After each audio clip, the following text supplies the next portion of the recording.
బైరెడ్డిపల్లి మండలం పెద్ద చెరువులో దిగి కృష్ణప్ప గల్లంతైనట్టు స్థానికులు తెలిపారు. కృష్ణప్ప అతని స్నేహితుడు సైదులు సాబ్ చెరువు వద్దకు వెళ్లారు. సైదులు సాబ్ గట్టుపై ఉండగా కృష్ణప్ప చెరువులోకి దిగడంతో లోతు ఎక్కువగా ఉండటంతో మునిగిపోయాడు. దీంతో అతని ఆచూకీ కోసం చెరువులో గాలింపు చెబుతారు. ఈ చెరువులోని మట్టి లోతవడంతో 20 అడుగుల లోతు గుంతలు ఏర్పడ్డాయని వారు పేర్కొన్నారు. సమాచారం అందుకున్న పోలీసులు, ఫైర్ సిబ్బంది ఘటనా స్థలానికి చేరుకుని మృతి చెందిన కృష్ణప్ప కోసం గాలింపు చర్యలు చేపట్టారు.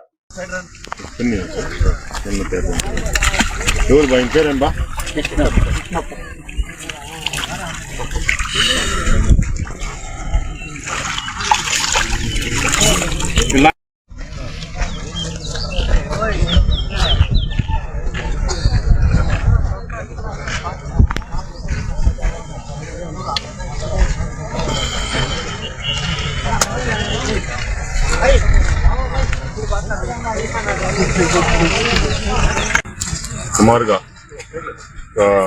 3:40కి ఫోన్ రావడం జరిగింది. నా ఒక గుర్తు తెలియని వ్యక్తి చెరువులో పడిపోయినాడు, మునిగిపోయినాడు అని చెప్పి అగ్నిమాపక కాల్ చేయడం జరిగింది. కాల్ చేసిన వెంటనే మన సిబ్బందితో పాటు మనం ఉడగొట్టిన సంఘటన స్థలాన్ని చేరుకొని లైఫ్ జాకెట్తో వాటిని మా యొక్క డెడ్ బాడీని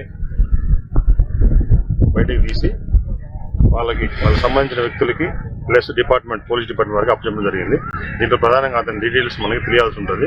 అతని ఫ్యామిలీ డీటెయిల్స్, ఎందువల్ల పడిపోయాడు, ఎవరన్నా తోసారా, లేకపోతే అతనే ఈతకు పోయి ఏమన్నా మునిగి చనిపోవడం జరిగింది అనేది మనకి దర్యాప్తు చేస్తున్నాము. ప్రాథమిక దర్యాప్తు తెలుస్తుంది. మనకి ప్రాథమిక వివరాలు మీకు